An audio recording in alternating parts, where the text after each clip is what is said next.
Resto-lhes continência, camaradas insurgentes contra o genocentrismo e a misandria. Nesse vídeo falaremos sobre a obtenção de renda originária do masculinismo. Aqui responderemos perguntas como: é justo extrair renda do masculinismo ou de qualquer outra militância? Sim, não ou depende do caso. Caso a resposta seja a terceira alternativa, em quais casos seria justo e em quais não. Este vídeo será dividido em 2 sessões, cada uma com 3 partes. A primeira sessão zelará pelo arcabouço teórico, sendo a primeira parte uma explicação sobre o que são as remunerações, de quais tipo elas são. A segunda será uma análise pormenorizada sob a égide da contabilidade, principalmente da economia, sobre a justiça das formas de remuneração. Na terceira parte, falaremos sobre as situações em que não é justa a remuneração. Na segunda sessão, aplicaremos nosso arcabouço teórico ao masculinismo. Na primeira parte desta sessão, falaremos sobre quando a remuneração vinda do masculinismo é justa. Na segunda, faremos uma ressalva quanto a isso. E na terceira parte falaremos de quando esta é injusta. Seção 1. Arcabouço teórico. Nesta sessão, nós vamos explicar o que é a renda. Na primeira parte, explicar a ótica de sua justiça à luz da contabilidade e principalmente da economia. Na segunda, e falar sobre a situação em que ela é injusta. Parte 1 da seção 1. Os 4 tipos de renda. Começamos esclarecendo que existem 4 tipos de renda: salários, aluguéis, juros e lucros.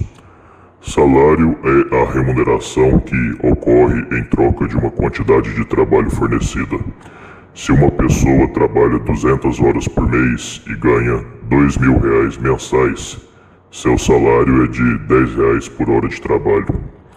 Aluguel é a remuneração que tem sua origem na cessão de posse de um objeto qualquer, geralmente tangível, mas pode ser intangível também. Assim sendo, quando o indivíduo A cede uma máquina, por exemplo, ao indivíduo B, definindo o que o indivíduo B pode fazer com ela e o que só o indivíduo A pode fazer. Quando B paga um valor a A, geralmente periódico, B está pagando o aluguel da máquina. A terceira forma de remuneração é o juro, que é a remuneração pelo empréstimo de meio de pagamento, quase sempre dinheiro, e usufruto deste por certo período de tempo. Assim sendo, quando A entrega R$100 a B, se B devolve em 2 parcelas de R$55, num mundo de inflação zero, o juro foi de R$10. A última forma é a remuneração pela propriedade da firma que comercializa. Se uma empresa paga R$100.000 por mês de salários, 80 mil na compra de aluguel, na compra e aluguel de equipamento, vende os produtos arrecadando ao mês R$200.000. A remuneração da firma que comercializa o produto é de 20 mil, já que o restante dos 200 mil paga trabalhadores e equipamento. Sobre as doações e transferências unilaterais em geral, como Bolsa Família, aposentadoria, elas não são uma quinta forma de remuneração, mas sim uma transferência de renda, em que um indivíduo obtém remuneração de alguma atividade qualquer que contribuiu direta ou indiretamente com a produção e, após isso, cede parte desta remuneração a alguém, Assim sendo, uma doação nada mais é que uma forma de alguma das outras 4 remunerações, bem como qualquer transferência de renda. Toda transferência é ou fruto de produção passada de algum indivíduo ou de produção atual do indivíduo que transfere renda em favor de algum indivíduo que nada produziu no momento da transação, ou não tendo produzido hora alguma, ou tendo produzido no passado. No caso da aposentadoria, por exemplo, parte dela vem do que o beneficiário contribuiu no passado. Parte de transferências de renda dos que estão ainda produzindo. Parte 2 da seção 1 da Justiça das Remunerações. Agora que vemos o que é a renda, veremos sob a ótica da contabilidade e economia quais são as remunerações justas e quando elas o são. Entenda-se justiça aqui como compensação merecida e funcional pelo esforço que motiva a remuneração. Sob a ótica da contabilidade, tanto para a contabilidade italiana quanto para a americana, a remuneração é justa na medida em que atende ao propósito de ambos e é mais ou menos similar ao parâmetro de trocas, geralmente o mercado. Assim sendo, as 4 seriam justas, pois todas elas estabeleceriam a reciprocidade entre um favor e um retorno financeiro. Aqui não há muito mistério. Além disso, por falta de propriedade na área contábil, não me permito ir além disso. Sobre a ótica da economia, na economia nós temos atualmente 6 escolas de economia política, indo da menos crítica ao capital a mais anarcocapitalista, austríaca, liberal americana, liberal britânica, keynesiana e marxiana, ou marxista. A diferença entre o marxismo e marxianismo é que o marxismo também aceita as soluções políticas de Marx, o socialismo científico, enquanto que o marxianismo se atém à teoria de Marx que visa analisar a realidade sem abraçar necessariamente o aspecto político. Todo marxista é um marxiano, mas a recíproca, não é verdadeira. Naturalmente, essas 6 escolas não resumem toda a economia. Há várias escolas que são misturas dessas, escolas subversivas que não seguem essas 6 correntes principais, ou escolas que são revisões, releituras de algumas dessas escolas, ou mesmo releitura de pedaços de algumas delas, etc. Mas, resumidamente, se você perguntar qual a nominação de um economista, qual escola ele segue, muito provavelmente ele vai te responder que segue uma ou mais dessas escolas. Na economia, a divergência de pensamento é bem mais complexa que na contabilidade. Isso se dá pelo fato de que a contabilidade analisa um fenômeno mais gélido, o patrimônio, enquanto que a economia analisa um problema mais complexo, a alocação de recursos. E este problema muitas vezes desemboca em questões históricas, políticas e sociais. Apesar de toda essa divergência, há muita coisa de concórdia dessas 6 escolas. Já adianto que as 6 escolas consideram as 4 formas de rendas justas. Vocês poderiam me perguntar, mas Nosferatu, os marxistas não são contra o lucro e o juro? Calma, vou chegar lá. Bom, comecemos nossa análise pelo salário. É sabido por todas as escolas de economia que, para que essa transação continue funcional e a se sustentar, o trabalhador precisa incorrer em despesas de subsistência, como alimentação, aclimatação, vestimentas e outras. Entenda-se subsistência aqui não no nível puramente biológico, mas no social. Essa verdade é tão óbvia que nenhuma escola de economia dedica parte de seus livros a explicar o motivo de se considerar os salários justos. Elas simplesmente consideram e trabalham a partir disso. O mesmo vale para o aluguel. Por que cargas d'água eu aceitaria o prejuízo de me desfazer de um bem transferindo sua posse a um desconhecido a troco de nada, arriscando o bem e não podendo usá-lo no período? Então é muito intuitivo que essas duas categorias de renda são consideradas justas por toda a economia. A confusão ocorre geralmente nas duas próximas formas de remuneração, devido a moralismos simplistas advindos ora da religião, ora da militância política, ora do senso comum.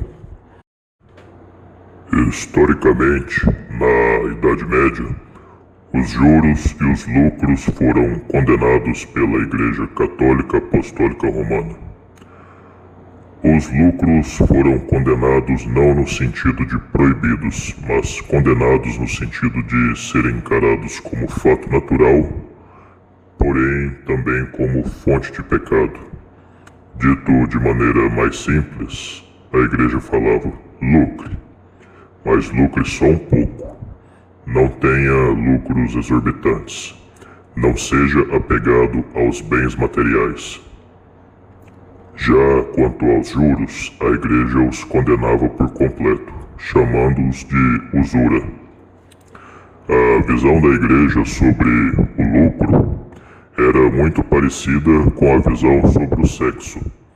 Se feito apenas com seu fim natural, para o sexo tal fim seria a procriação, para o lucro seria a reprodução econômica. O lucro seria algo destituído de pecado. Do contrário, seria pecaminoso. Dentro da própria Igreja, com as várias reformas que ela sofreu de movimentos dissidentes, com as várias reinterpretações dos papas ao longo dos séculos, isso foi mudando e a condenação moral ao lucro foi diminuindo até sumir por completo em meados do século passado. Para maior conhecimento sobre a condenação da Igreja ao lucro e juros, bem como aos dogmas de aceitação da pobreza, leiam A Ética Protestante e o Espírito do Capitalismo, de Max Weber. Na economia, desde a sua origem, que geralmente é considerada como sendo a obra de Adam Smith, a condenação ao lucro nunca existiu. O lucro é a razão pela qual se inicia um negócio, e restringir o lucro seria, portanto, restringir a motivação à produção. Como todos sabemos, todas as escolas econômicas que descendem de Adam Smith, ou seja, todas menos o keynesianismo e marxianismo, pautam pela produção via mercado. Então é fácil perceber que estas escolas também consideram o lucro como algo justo. E o mesmo raciocínio valeria para o juro. Por que diabos abrir mão de poder de compra, prejudicando a mim mesmo a troco de nada? Quanto ao keynesianismo e marxismo, talvez alguns de vocês estejam pensando: Marx era um crítico da concentração de renda. Keynes também. Keynes defendia um capitalismo com transferência de renda. Marx, por achar que a concentração de renda fosse uma tendência própria do capitalismo, defendia o fim dele. Então, seriam eles contrários a essas remunerações? Keynes teria uma opinião quanto a essas formas de renda similar à que a Igreja Católica tinha? A resposta é um sonoro não. Mesmo para essas duas escolas, os juros e lucros são justos. O fato de Keynes criticar a concentração de renda não significa que ele considera que essas remunerações são justas até um certo nível apenas. A questão não é o nível delas, mas a proporção delas perante os salários. Para Keynes, isso tornaria difícil que o consumo puro e simples da população alimentasse a economia, já que a maior parte da população tem sua maior renda nos salários, e isso facilitaria as crises. É uma linha de raciocínio presente também em Marx, porém a proposta de solução é completamente diferente. Para Keynes, tanto os juros quanto lucros são justos, pois sem eles ou restringindo-os, não há reprodução econômica ou há deficiente. A linha de raciocínio é a mesma em Marx. Mas então Marx não defende o socialismo? Sim, ele defende. Só que no socialismo também há lucros e juros, porém sob relações sociais de produção diferentes. Se você ver o balanço patrimonial de uma empresa soviética, por exemplo, você vai ver lá os lucros e tudo mais. O Yugobanka, Banco da Iugoslávia Socialista, por exemplo, detinha e pagava juros em suas transações. O que Marx critica não são lucros e juros, mas sim o fato de que nos modos de produção existentes até então, para que lucros e juros se realizem, faz-se necessário cooptar parte da renda vinda do resultado daqueles que os produzem. E a essa cooptação Marx chamou de mais-valia.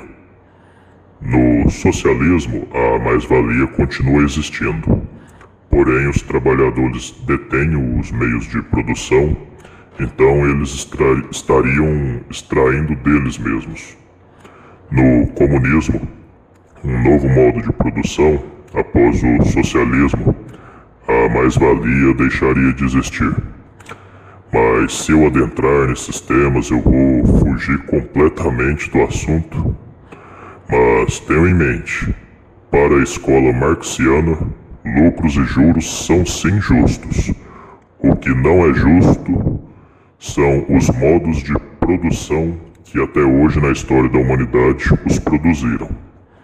Resumindo, o problema de Marx é com o capitalismo e modos de produção anteriores, não com juros e lucros.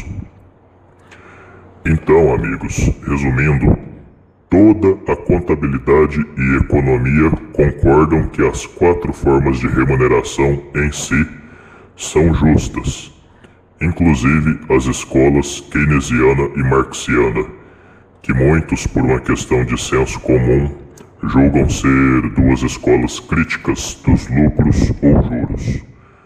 Toda vez que alguém criticar alguma dessas formas de remuneração, não falo em criticar proporção ou nível, isso entraria noutra discussão.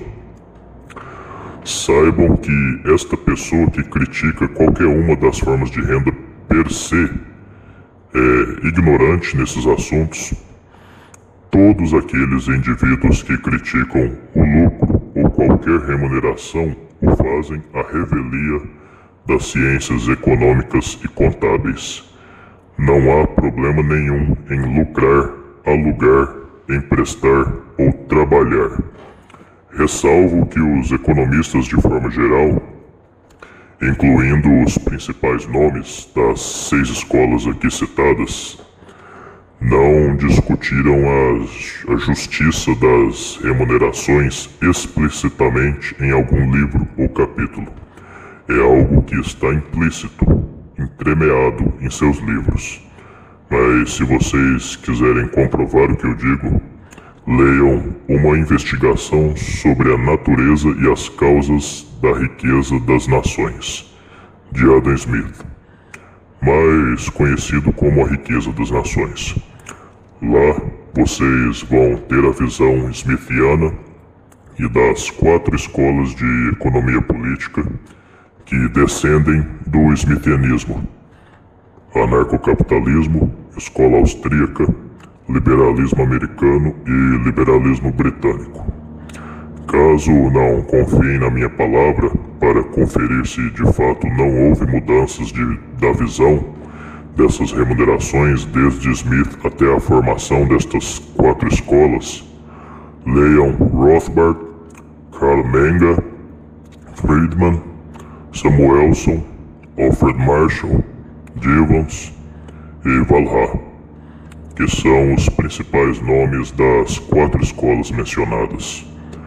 Para ler sobre as posições das outras 2 escolas, leiam Teoria Geral do Juro, do Emprego e da Moeda, de Keynes, e O Capital, livros 1, 2 e 3, Preço, Valor e Lucro, Salário e Capital, e Teorias da Mais-Valia, de Karl Marx.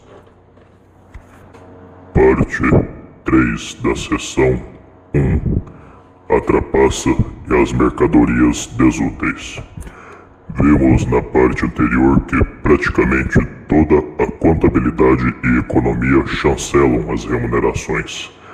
Porém, existem 2 formas de obtenção destas que toda economia e contabilidade condenam: a trapaça e a desutilidade. Comecemos pela última. Esta é muito simples de ser entendida. É quando uma mercadoria provoca mais prejuízo que benefício. Por exemplo, os sicários. A existência da venda de seus serviços provoca mais perda de bem-estar à sociedade que ganho.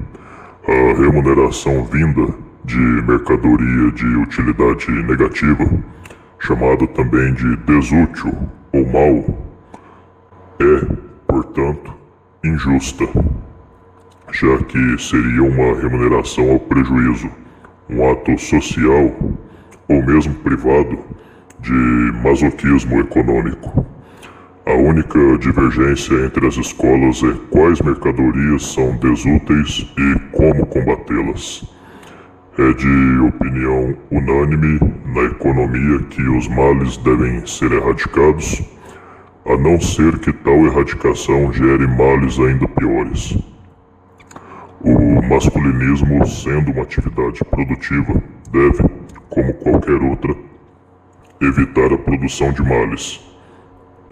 Falando agora da trapaça, toda a contabilidade, e nisso não houve mudança entre o pensamento italiano e o americano, condena a trapaça como obtenção de renda para as partes envolvidas na transferência de patrimônio.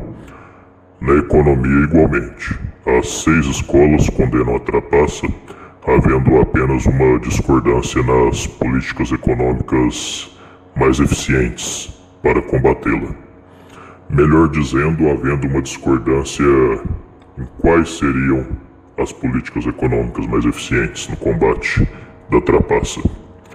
O prejuízo da trapaça, além da questão moral, é que na prática ela encarece a troca, além de deturpar as informações do mercado. Se, por exemplo, eu vendo 800 ml de leite mentindo que é 1 litro por R$4, no final das contas o litro não está custando R$4, mas sim 5, já que 4 dividido por 0,8 igual a 5. Aqueles que precisam de 10 litros de leite para satisfazer uma necessidade qualquer, vão precisar gastar R$50 recebendo a errônea informação de que precisariam gastar apenas 40. Quanto a outras formas de trapaça, como furto, assalto e outras, Estas se tratam de simples espólio à produção sem qualquer contrapartida, não sendo muito necessário explicar o motivo de toda a economia ser contra roubos e afins. Quando um ladrão rouba uma fábrica, por exemplo, ele eleva o custo unitário da fábrica, diminuindo sua utilidade social e prejudicando seus lucros e pagamentos de dívidas. Quando rouba um trabalhador, diminui seu salário, prejudicando sua subsistência, podendo até afetar sua produtividade, sem produzir nada em troca. Quando rouba um banco, torna o crédito mais escasso, o que, em larga escala, poderia dificultar a superação de barreiras à entrada e tomadas de empréstimo, de modo a tornar a produção mais rígida, já que pagar dívidas e arrecadar principal está mais difícil. Se o banco não repassar o prejuízo aos tomadores de empréstimo, o mesmo fica com seus custos aumentados, sem qualquer compensação. Quando um ladrão rouba a renda vinda do aluguel, o locador é prejudicado, mantendo o nível de oferta. É como se ganhasse menos por mês de locação, sem qualquer contrapartida. Se a mercadoria alugada é roubada pelo locatário, o locador foi usurpado. Se o locador rouba da posse do locatário, este pagou o aluguel e não recebeu o serviço completo, sendo ele agora o usurpado. E se um terceiro rouba a mercadoria alugada, tanto o locador quanto o locatário são prejudicados. À exceção de um ou outro autor, como Proudhon, que compara a propriedade privada dos meios de produção a um roubo, sendo sua mais famosa frase: "A propriedade privada é um roubo", toda a economia, inclusive aquelas escolas que são críticas aos modos de produção baseados na propriedade privada dos insumos, são contrárias a tal comparação. Marx, por exemplo, apesar de também ser contrário ao capitalismo, critica as perspectivas teóricas de Proudhon em A Miséria da Filosofia, escrito originalmente em francês, apesar de Marx ser prussiano. O mesmo autor salienta, ao introduzir o conceito de mais-valia em O Capital, que a mesma não deve ser comparada a uma forma de trapaça e que a natureza dos modos de produção existentes até hoje na história da humanidade a legitima. Uma outra autora, Márcia Tiburi, dessa vez da comunidade intelectual brasileira, que, diga-se de passagem, não é tão intelectual assim, já disse em certa oportunidade haver uma lógica no assalto, já que o indivíduo quer uma coisa que eu tenho e ele não. Nós aqui falamos de dois tipos de fraude: de vender por mais e do roubo, do furto. Há três outros tipos de fraude nas transações, a saber, comprar por menos, vender o que não foi comprado e comprar o que não foi vendido. Comprar por menos é quando o comprador, por meio de ardil, adquire mais mercadoria que o que foi mensurado pelo vendedor. Como, por exemplo, quando naquelas máquinas de refrigerante dos fast foods, em que a gente pode pegar o refil do copo de refrigerante dentro da próxima meia hora, alguém pega uma garrafa de 5 litros e enche na máquina. O que aconteceu é que a empresa disponibilizou a máquina esperando que o indivíduo tomasse apenas 2 copos de 500 ml e este tomou 5 litros. A empresa agora tem 4 litros a menos para vender sem nenhuma compensação. Vender o que não foi comprado nada mais é que a falsificação de mercadorias e ou propaganda enganosa. Quando o vendedor promete uma mercadoria e entrega outra de menor utilidade. Comprar o que não foi vendido é quando o comprador, por meio de ardil, faz o vendedor vender uma mercadoria com mais utilidade que a acordada. Por exemplo, quando um comprador, de maneira secreta, troca duas mercadorias de embalagem e compra a embalagem mais barata, quando esta abriga agora, após a fraude do comprador, a mercadoria mais cara. Por exemplo, quando um comprador troca a embalagem de um J5 por um A20. Claro, há muito mais modos, maneiras mais refinadas de comprar o que não foi vendido e vender o que não foi comprado, como por exemplo fraudes contratuais. À luz da contabilidade e economia, todas essas formas de fraude são diferentes aparências para uma só essência. Todas elas são usurpação. Então, amigos, toda e qualquer fonte de renda tomada por tais meios, seja um empreendedor que vende rolos de papel higiênico anunciando que tem 30 metros, sendo que tem 20, seja um trabalhador que faz corpo mole, ambas são formas de vender por mais, portanto fraude. Então, o lucro e salário obtidos com o resultado da fraude seriam indevidos e toda a contabilidade e economia condena a ambos. Dei exemplos com a fraude vender por mais, por ser mais intuitivo, mas vale para todas as outras formas de engodo também. Seção 2. Aplicação do que foi visto ao masculinismo. Vimos na primeira parte da primeira sessão o que é renda, que nada mais é que a compensação pela contribuição direta ou indireta à produção. Vimos na parte 2 da seção 1 que as 4 formas de renda são justas e na parte 3 da seção 1 que qualquer uma delas, quando o resultado de trapaça ou desutilidade, é injusta. Na primeira parte desta sessão abordaremos a renda vinda do masculinismo, não sendo vinda de trapaça ou males. Já adianto que de tal modo ela é plenamente justa.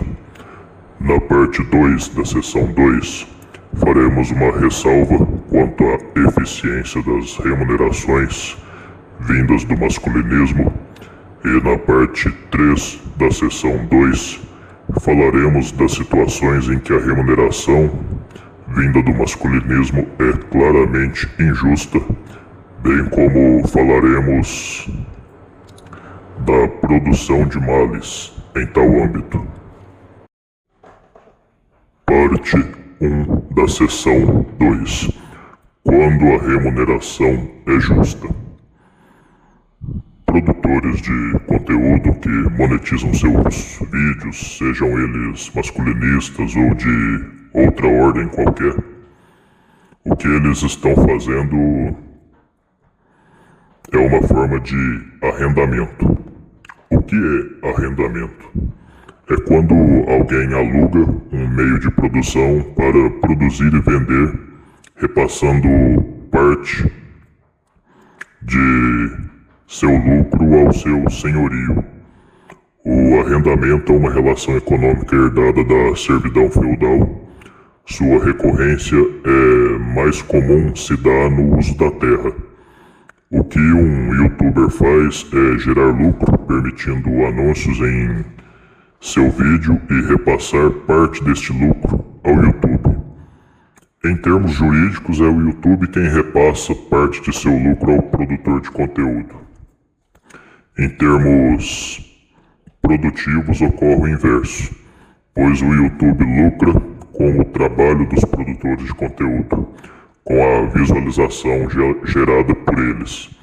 Assim sendo, o lucro gerado pelo YouTuber é, em parte, devolvido a ele pela firma como resultado do arrendamento e, em parte, o senhorio YouTube recebe seu aluguel, sua justa renda por disponibilizar seu espaço. Cada canal monetizado no YouTube é como se fosse uma parte de uma grande fazenda arrendada pelos produtores. Estes produzem, vendem visualizações ao anúncio. Esse lucro é diretamente passado ao YouTube. Este recolhe seu aluguel e repassa o lucro ao arrendatário. Nesse caso em específico, o poder de negociação do arrendador é muito maior que do arrendatário.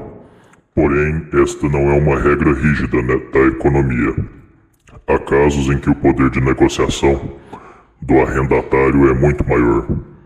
Resumidamente, o dinheiro advindo dos anúncios é uma forma de lucro para os produtores de conteúdo masculinista, e ocorrendo esse lucro sem trapaças, nele não há injustiça alguma, bem como não há na monetização. Uma outra forma de encarar a monetização é, fazendo uma analogia, pensando no produtor de conteúdo como um trabalhador por contrato de produtividade. Juridicamente não há qualquer vínculo empregatício entre o YouTuber e o YouTube. Porém, quanto mais o YouTuber produz visualização, mais ele ganha. E parte da venda das visualizações é repassada como lucro ao YouTube. Assim sendo, não havendo qualquer trapaça até aí, o YouTube teria ganho um lucro justo e o YouTuber um salário justo. Não estamos aqui avaliando a justiça dos níveis da renda, apenas a renda per se. Economicamente, a analogia do trabalho por contrato de produtividade é mais válida, já que a remuneração da venda de visualização vai primeiro para a firma e depois para os que produziram a visualização. Juridicamente, a analogia do arrendamento é mais válida, já que não há vínculo empregatício entre o YouTuber e os YouTubers, sendo o canal no YouTube uma forma virtual de espaço da plataforma, usado para cada produtor fazer sua renda. Embora ambas as analogias explicam razoavelmente bem tanto a questão jurídica quanto a econômica. Concluímos, portanto, que, a priori, não há problema nenhum num masculinista monetizar seu canal. Em todo caso, a renda vinda da monetização não é necessariamente vinda do masculinismo, mas sim do vínculo econômico do canal com o YouTube. Qualquer que fosse o conteúdo do canal, desde que o YouTube chancele a monetização, ela se torna uma possibilidade. Vejamos agora os casos de remuneração vinda inerentemente do masculinismo. Pensemos no caso das doações e do mecenato. Quando um masculinista oferta diversos preços para diversos planos no Patreon, ou quando ele pede doações para equipamento melhor, o que ocorre aí em termos de origem contábil? Essa doação será lucro se vier da venda de alguma mercadoria, será salário se vier do trabalho do doador, juros se vier de um empréstimo de meios de pagamento, aluguel se vier do empréstimo de um objeto.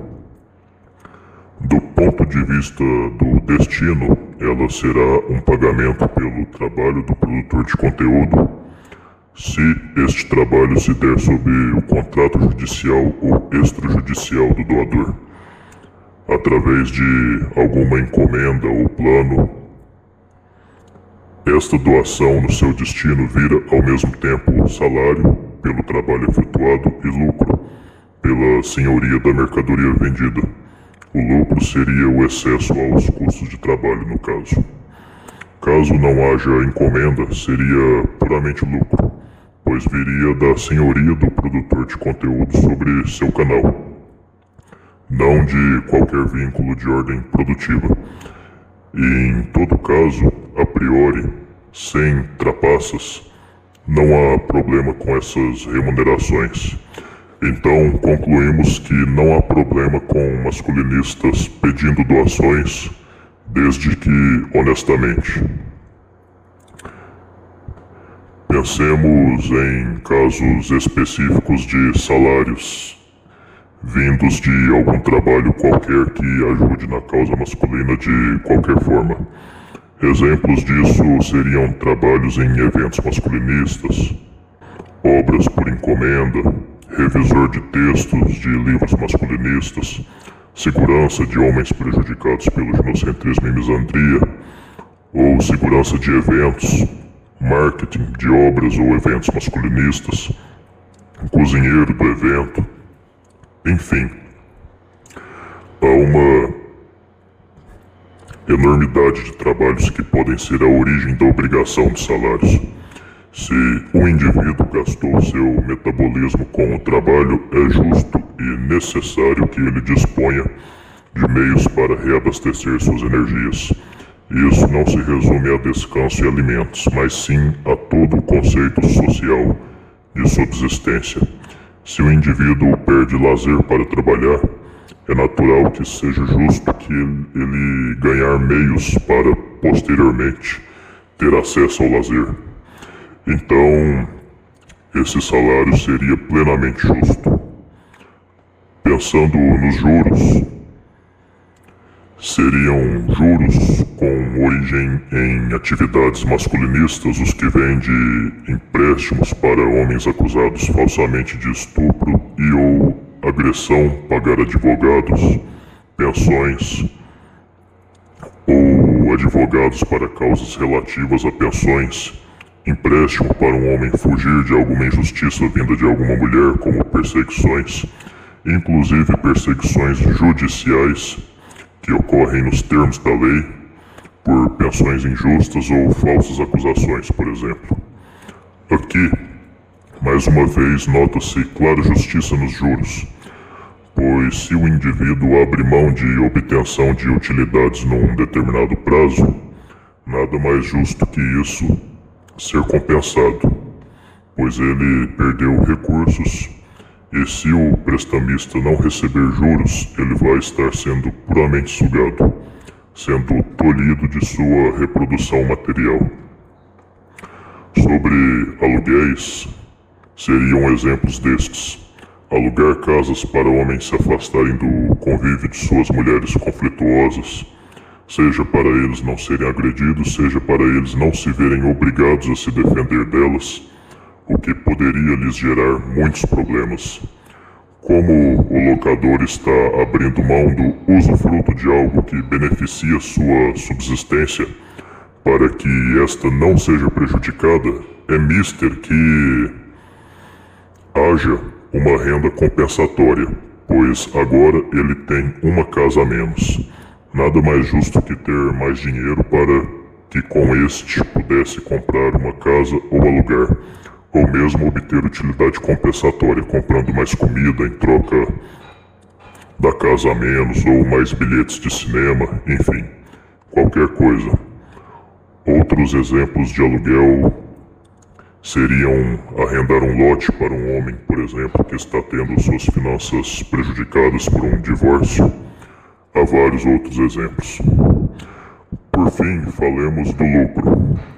São exemplos de transações que geram lucro: encomenda de vídeos, livros em troca de dinheiro, venda de cursos, livros, palestras, ou mesmo venda de equipamento espião para os homens provarem toda vez que está perto de uma mulher que ele não a está estuprando.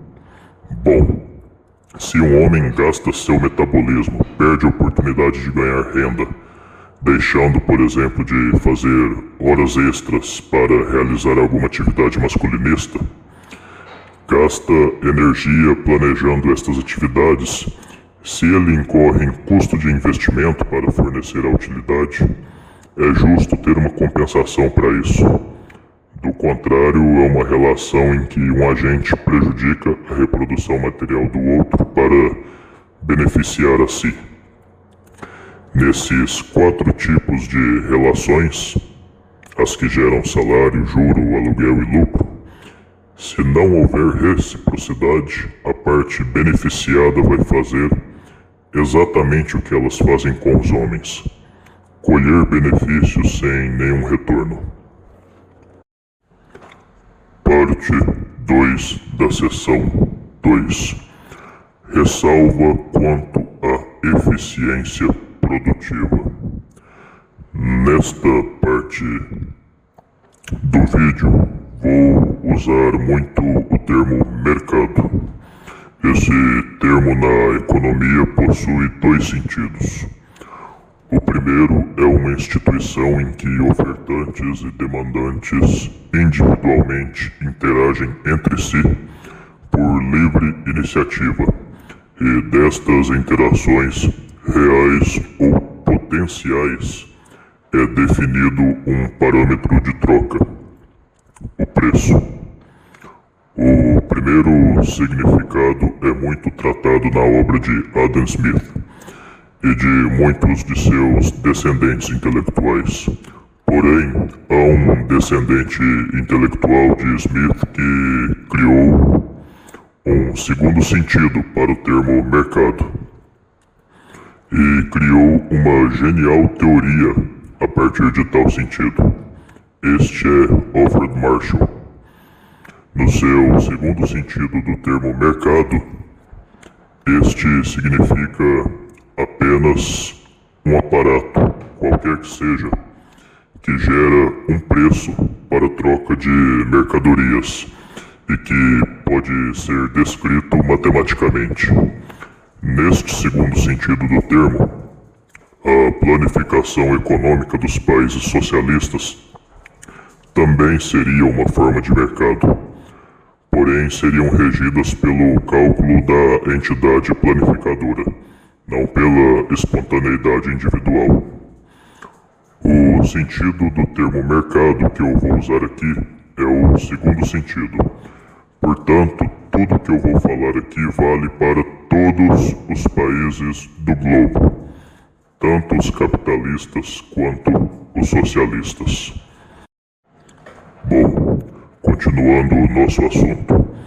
Se um masculinista entrega o resultado do mercado ao preço de mercado, seu masculinismo é fútil, já que o mercado sem qualquer masculinismo poderia, ao mesmo preço, fornecer o mesmo resultado.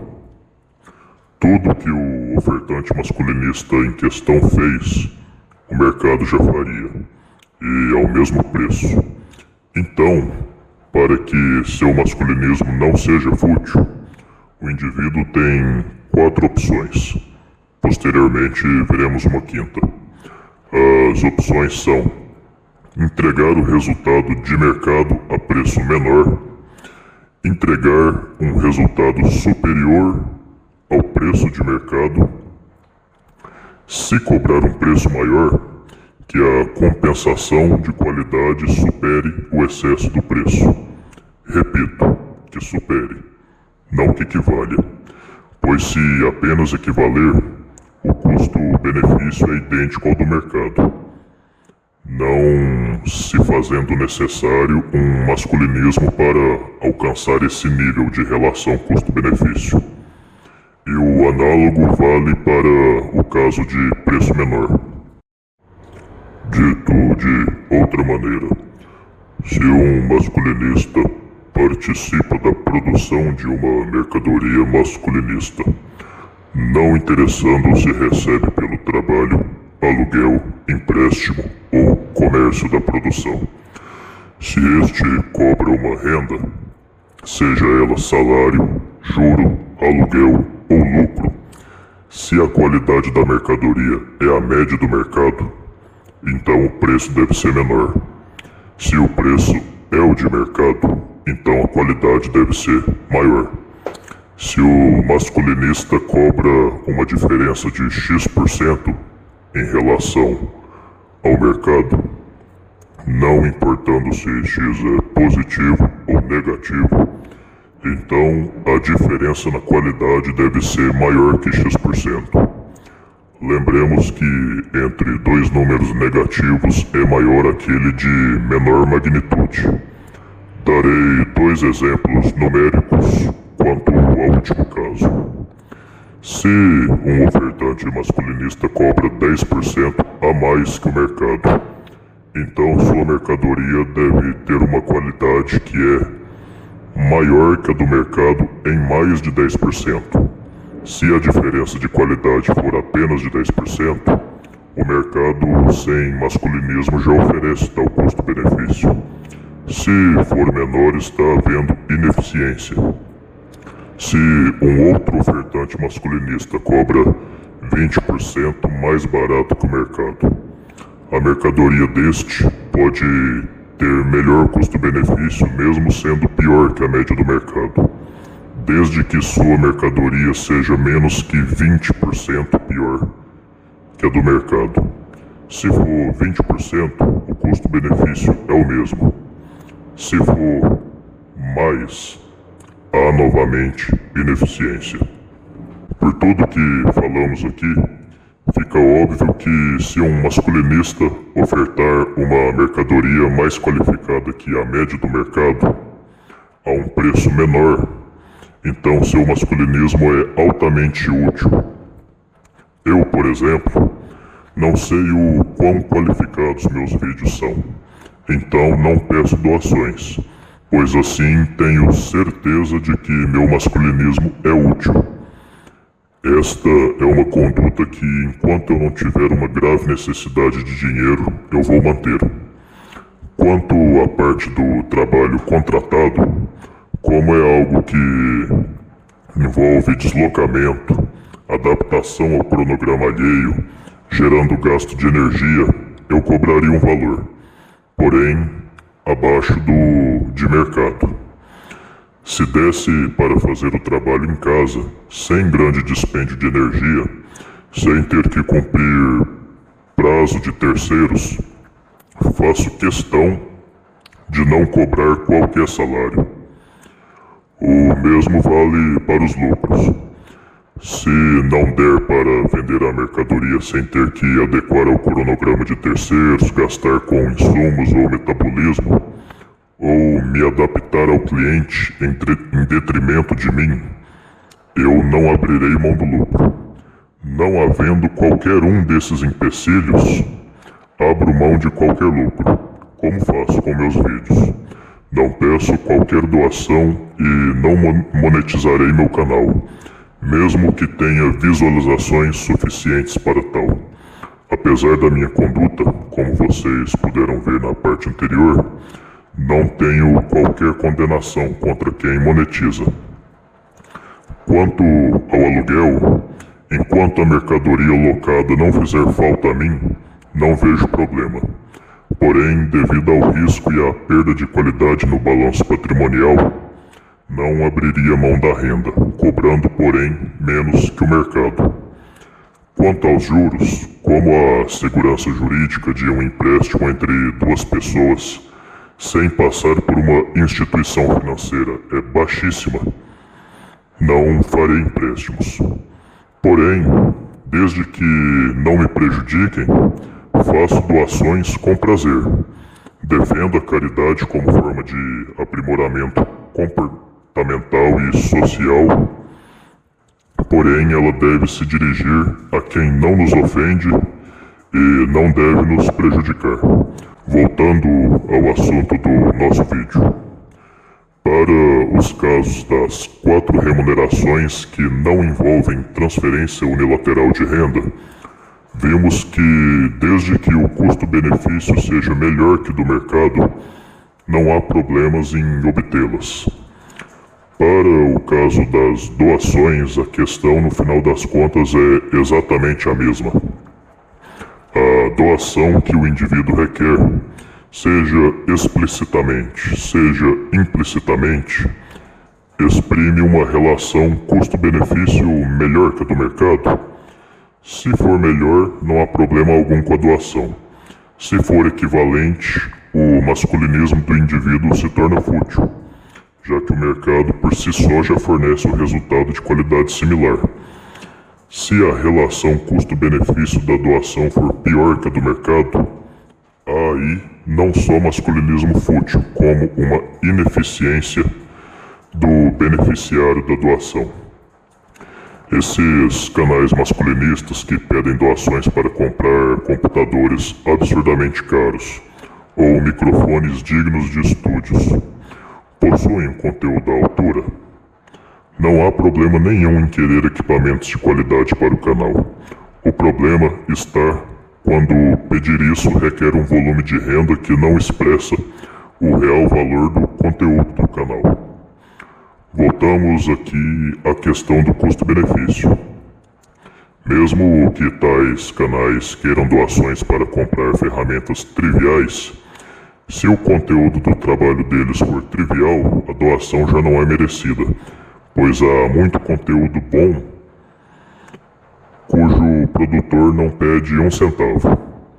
Von Baster, Vitor Honk Honk, Um Dia de Fúria e Dom Sandro são bons exemplos.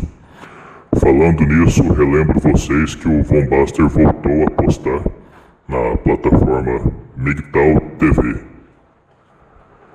na qual também fiz um canal. Voltando ao assunto. No caso da doação em que o youtuber explicita o valor pedido, pelo menos ele está jogando limpo, está sendo honesto e transparente. Bom, o resumo da ópera nesta parte 2 da seção 2 é que para que o indivíduo seja um masculinista produtivo e não um masculinista fútil, o preço de sua oferta deve ter um custo-benefício melhor que do mercado, aos olhos da demanda, claro. Se o custo-benefício é igual no frigir dos ovos, ele está entregando aquilo que o mercado, sem qualquer masculinismo, já entrega. Se o custo-benefício é pior, a oferta é ineficiente. Então, é melhor para o demandante contratar do mercado. Isso vale para qualquer uma das remunerações, seja ela renda ou transferência. Em todo caso, a doação não deve ser comparada a uma trapaça, por menos merecida que seja, pois doa quem quer. Exceção feita quando a doação é obtida mediante chantagem e ou mentiras. E quando falo chantagem, incluo também as emocionais. Ressalvo também que, independente de um indivíduo merecer ou não a doação, enquanto ele não for desonesto, é um direito dele pedir, bem como é direito de quem quiser doar. Parte 3 da seção 2. Desutilidade, trapaças e equívocos no nosso meio. Vimos os diversos tipos de trapaça na economia que foram agrupados em 5 tipos: vender por mais, comprar por menos, venda inferior à compra, compra superior à venda, subtração indevida. O primeiro tipo consiste em fazer o comprador acreditar que está comprando uma quantidade de mercadoria que é inferior a que, de fato, este está comprando. O segundo tipo consiste em ludibriar o vendedor para fazê-lo acreditar que o comprador está pagando por uma quantidade de mercadoria menor que a que, de fato, ele comprou. O terceiro ocorre quando o vendedor vende uma mercadoria diferente daquela que o comprador acredita comprar. Naturalmente, essa trapaça só tem sentido se a mercadoria realmente vendida for de pior qualidade e ou mais lucrativa. O quarto tipo ocorre quando o comprador faz o vendedor crer que a mercadoria vendida é outra, geralmente de qualidade inferior à que for realmente vendida ou mais cara. O último caso se trata do roubo, do furto, da extorsão e similares. Agora apliquemos o que foi visto na última parte da primeira sessão deste trabalho ao masculinismo. Pensando no primeiro tipo de trapaça, um exemplo poderia ser quando um masculinista anuncia que, se receber determinada quantia de doações, vai entregar tantos vídeos por mês. Porém, mesmo após receber, entrega menos. Enquadraria no segundo tipo de trapaça, por exemplo, quando um homem de boa fé resolve se solidarizar com um homem prejudicado, empresta dinheiro a baixos juros e o devedor paga apenas parte ou nada. Um exemplo do terceiro tipo de trapaça seria quando algum youtuber pede doações dizendo que vai comprar um gravador microfone de alta qualidade e, após receber a doação necessária para tal, compra um gravador microfone que parece uma caixa de abelha. Um outro exemplo do terceiro tipo seria alguém que se diz um defensor dos homens, porém recomenda a eles ideias e doutrinas que os lançam ao abate do conservadorismo neovitoriano ginocêntrico. O que esse indivíduo faz é prometer masculinismo e entregar bosta tradicon no lugar. Aliás, nesse caso, poderíamos considerar até que é a produção de um mal. No quarto caso de trapaça, poderíamos pensar num masculinista quando vai comprar um gravador espião para se proteger de falsas acusações, lançar de algum ardil, qualquer que seja, para fazer o vendedor acreditar que comprou um modelo mais barato. Quanto ao caso de subtrações indevidas, creio que exemplos são desnecessários. Bom, pela parte 3 da seção 1, é dedutível que nas trapaças exemplificadas e em outras que poderiam ocorrer no meio masculinista, a renda vinda delas é injusta, como a renda vinda de qualquer embuste. Ressalvo que, porém, que a incompetência tem exatamente o mesmo efeito da trapaça. Voltemos no exemplo dos 800 ml de leite que foram vendidos como sendo 1 litro. Economicamente falando, mesmo que tenha havido apenas uma confusão do vendedor, sendo este completamente bem intencionado, os danos econômicos são os mesmos que dessa ação mal intencionada. E isso vale para os casos envolvendo o masculinismo também. Moralmente e juridicamente há uma enorme diferença entre o prejuízo proposital e o não intencional. Porém, na prática da economia não há nenhuma. Embora a informação de boa ou má intenção possa sim ter impacto econômico. Por exemplo, se um vendedor se engana e avisa a todos que foi um mero engano, se estes acreditarem na informação, a confiança se mantém e até um evento espúrio qualquer, eles continuam comprando desse vendedor. Porém, se o vendedor tiver agido de má fé, for descoberto e conseguir enganar os clientes, dando falsas desculpas, o efeito de eles acreditarem na boa-fé falsa do vendedor é o mesmo de acreditarem na boa-fé verdadeira. Então, a crença em informações erradas pode levar a tomadas de decisões indevidas. E exatamente por isso, a verdade, não só no masculinismo, não só na economia, mas na vida, é de extrema importância. Portanto, amigos, se souber que um canal masculinista mente deliberadamente para vocês, corte laços. A mentira é um mal, tanto no sentido de ser uma mercadoria de utilidade negativa, como no sentido moral. Um ponto interessante aqui é a dificuldade de saber quando um masculinista transmite uma informação falsa, se ele está mentindo ou se está transmitindo por acreditar nela. O primeiro caso seria uma grave trapaça, um mal. O segundo caso também seria um mal, porém um mal menor, vindo da incompetência, não da má índole. Nessa questão, recomendo que exercitemos a tolerância. Nós homens já somos julgados demais.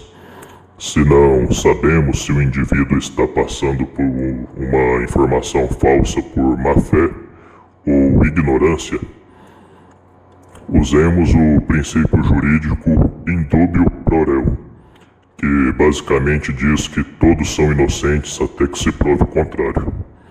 O mesmo princípio deve ser aplicado quando temos dúvida entre um equívoco ou uma trapaça de um masculinista. Porém, se após corrigido, o masculinista em questão se recusar a aceitar a verdade, continuar propagando informações não comprovadas ou falsas, passando-as como verdadeiras, aí ele pode sim ser considerado um mentiroso. E se ele apresentar vários desses equívocos com grande recorrência e sempre favorecendo a ele e ou desfavorecendo terceiros, devemos suspeitar de fraude. Muitos dos boatos e mentiras comuns em meios masculinistas são teorias da conspiração que envolvem o islamismo, órgãos internacionais, comunismo. São os boatos mais comuns que vejo. Faço questão de ressalvar que não estou dirigindo essas palavras a ninguém em específico. Não estou criticando o conteúdo de nenhum produtor em especial e nem pensando num indivíduo específico que divulga tais boatos.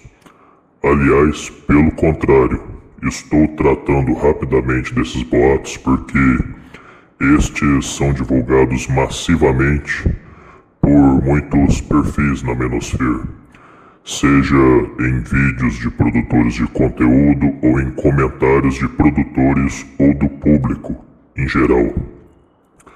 Há canais na MGTOW TV que se dedicam exclusivamente a publicar tais teorias da conspiração, principalmente dessas duas categorias aqui citadas. Infelizmente, tais teorias da conspiração, por terem uma afinidade com o conservadorismo tradicional, que possui muitos infiltrados na menosfera, são bastante populares em nosso meio. E, ao se divulgar tais teorias da conspiração, fomenta-se a prática pseudocientífica da botaria, que, por si só, já é prejudicial. Além disso, estimula a desunião entre os homens, pois ao colocar religião X, ideia Y, de maneira falsa, como culpadas por mazelas quaisquer, isso pode desestimular a união do restante dos homens aos adeptos da religião e ideias em questão. Citei esses dois tipos de boatos por serem os mais recorrentes, ao menos os que eu mais vejo, mas o que falo aqui é válido para qualquer narrativa boatesca, passada como se verdade fosse. Não há problema nenhum em aventar possibilidades, em cogitar hipóteses. Não há problema nem mesmo em dizer que se acredita numa teoria da conspiração.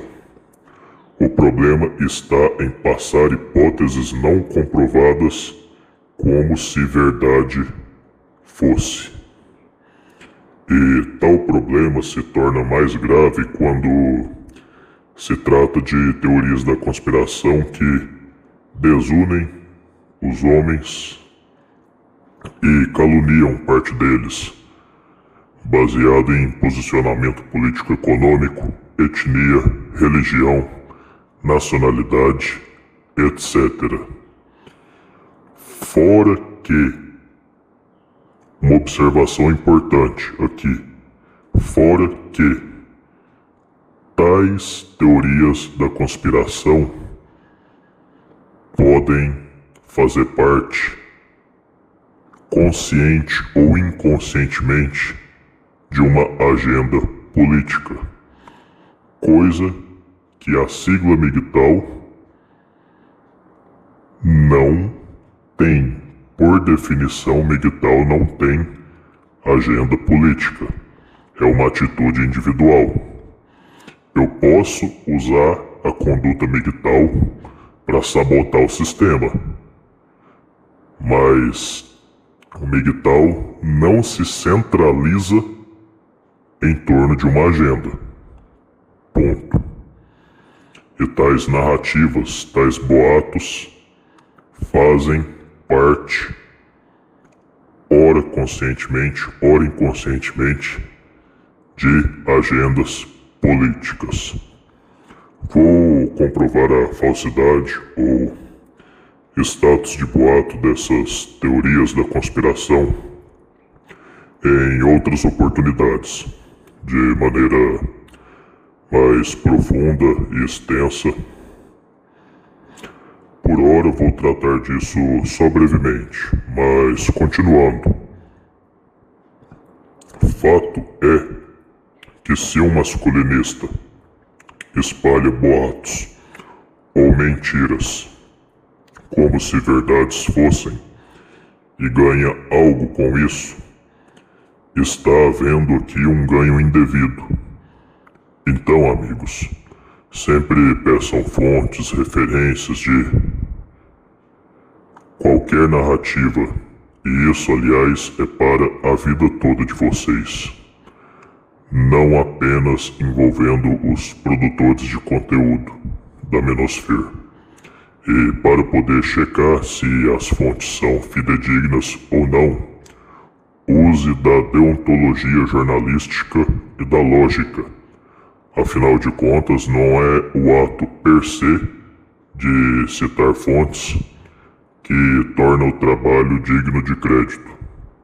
Vejo com recorrência na Menosphere a teoria da conspiração de que a migração das nações islâmicas para a Europa faria parte de um plano, uma tentativa do islamismo para povoar e ou dominar nações cristãs. Uma das alegações que os conspiracionistas usam para basear seus boatos são passagens do Corão que apoiam a conquista e povoamento de outras nações.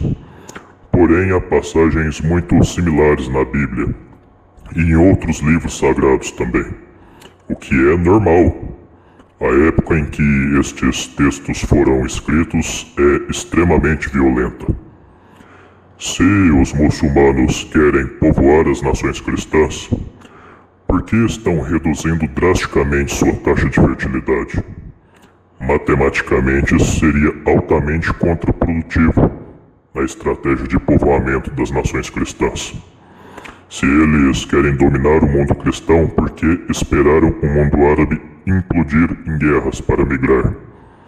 Se querem tomar as nações cristãs, por que só migram para as nações cristãs mais ricas e não para as mais pobres, que são as que geram mais descendentes cristãos?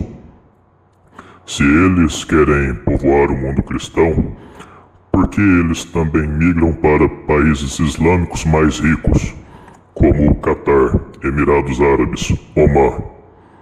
O intuito não seria povoamento das nações cristãs? Se a crise migratória se dá por intenções islâmicas de dominar o mundo, Por que os muçulmanos dos países ricos não estão migrando, nem mesmo financiando tal imigração? E mais importante, por que as minorias cristãs dos países islâmicos também estão migrando para a Europa, se o problema é o islamismo? Todos esses questionamentos são respondidos quando abandonamos o boato conspiratório de que a crise migratória do norte da África e Oriente Médio se deve ao islamismo e cogitamos a tese de que tal crise tenha sido causada pelas guerras das 2 últimas décadas e pela presente crise econômica na região. Tal tese não é só mais congruente com os fatos, como é corroborada por uma miríade de estatísticas. Outras teorias da conspiração recorrentes seriam sobre um alegado comunismo da ONU ou da União Europeia, enfim, de qualquer organismo internacional que é famoso, porém pouco compreendido pelo público. Quanto à União Europeia, o simples fato de que ela aplica sanções a países de economia planificada e proíbe tais países de ingressarem no bloco já refuta por si só a conspiração de um comunismo da organização. Aliás, fugindo um pouco do assunto, o país que tem sofrido mais sanções do bloco é a Bielorrússia socialista.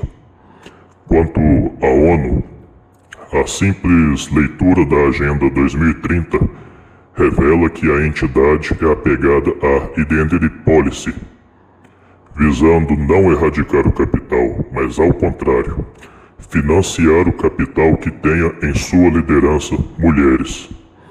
A ONU surgiu ao final da Segunda Guerra Mundial, nas mesmas convenções que criaram o FMI e o Banco Mundial, que são organizações cujos empréstimos são feitos sob garantia do segmento de uma agenda econômica mais privatista, com referencial teórico em Milton Friedman, inclusive recomendando que a economia do setor público dê preferência à oferta privada.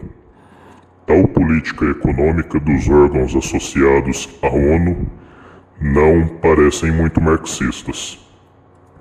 Há muitas outras teorias da conspiração envolvendo esses e outros assuntos que já vi em comentários de masculinistas, produtores de conteúdo ou não. Por hora não estenderemos sobre, não é o foco do vídeo. Mas o mais importante aqui é que essas teorias da conspiração, além de se revelarem facilmente falsas, servem para deturpar a sigla MGTOW, que não tem nenhuma causa política, além de serem anti-estratégicas, já que estimulam a desunião dos homens. São falsas e partem de falsos pressupostos teóricos, com uma falsa associação, falando aqui do último caso, entre pautas progressistas e tais organizações e o comunismo. Assim sendo, os masculinistas que espalham tais boatos espalham desutilidade. E se forem remunerados por isso, estariam sendo remunerados para prejudicar o masculinismo. Aliás, reitero que mesmo que tais indivíduos não ganhem nada com tais boatos, eles devem ser combatidos, pois possuem utilidade negativa. Esse tipo de conteúdo é transformado rapidamente na mão das feministas da academia em propaganda sobre como os MGTOW seriam extremistas que acreditam em teorias da conspiração.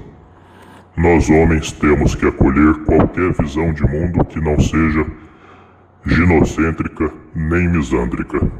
Todos estamos sob ataque, inclusive os homossexuais. Esse foi um dos motivos pelos quais, no meu referencial teórico, eu usei as 6 escolas principais da economia política.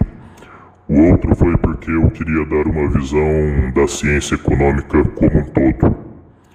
Por uma questão de importância teórica, não falei de escolas menores, mas quero abraçar até os rapazes e homens dessas escolas. Aliás, quero abraçar até rapazes e homens que não façam a mínima ideia do que seja a economia. São minhas considerações finais, portanto, que a obtenção de renda vinda do masculinismo é sim justa, desde que não haja trapaças ou produção de males, como boatos e mentiras. Estes dois, aliás, mesmo quando gratuitos, devem ser combatidos, já que são males. Uma ressalva que se faz por questões de eficiência, não de justiça, é que as mercadorias masculinistas devem ter um custo-benefício mais vantajoso que as mesmas mercadorias quando produzidas fora desse contexto. Concluímos aqui também que qualquer um dos 4 tipos de renda é igualmente justo. Também é conclusão deste trabalho que, ao doarmos, seja dinheiro, seja nossos vídeos, seja um objeto, estamos sendo masculinistas úteis, desde que a mercadoria doada não tenha utilidade negativa, como mentiras, boatos e intrigas. Lembremos que equívocos têm o mesmo efeito prático que trapaças e podem gerar desutilidades também. Tal fato é importante de ser ressaltado principalmente no âmbito da discussão de certos assuntos. Tópicos pouco conhecidos devem se tornar muito conhecidos pelo produtor de conteúdo antes de serem discutidos, para evitar equívocos. Parte dos problemas com boatos vem da má prática de tratar de assuntos nos quais o autor de conteúdo não possui o devido conhecimento. Errar é absolutamente normal. Eu provavelmente falarei algo de errado em algum momento. Porém, o erro, quando percebido, pelo bem do masculinismo, deve ser prontamente corrigido. Quanto ao masculinismo como atividade produtiva, este deve produzir o mínimo de desutilidade possível e, obviamente, quanto mais utilidade produzir aos nossos camaradas, melhor. Trapaças deturpam as informações e a desinformação delas vinda é um mal. Males devem ser evitados, se produzidos, corrigidos. Homens de boa vontade, minha lealdade pertence a vocês. Câmbio, desligo.